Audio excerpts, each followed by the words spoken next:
Magandang araw sa inyong lahat at welcome sa aking channel. Maraming fans ng aktres na si Kim Chiu ang nag-react at tumutol sa balitang may relasyon na nga sila ng kanyang kaparehong si Paolo Avellino.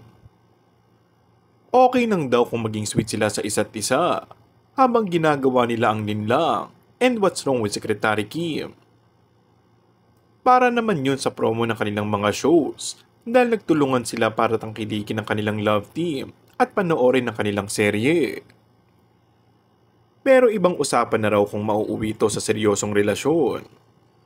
Mukhang nahulog na nga si Kim sa charm ni Paolo at say ng mga netizens, parang ang bilis-bilis namang ma-inlove ng aktres.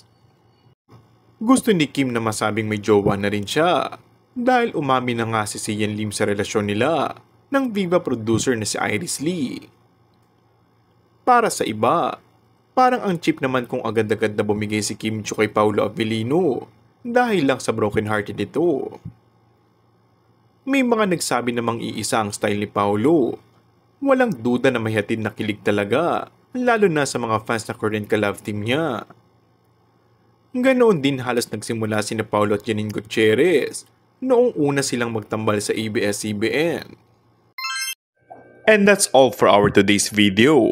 Kung bago ka lang sa aking channel ay mag-subscribe at pindutin na rin ang notification bell. Maraming salamat!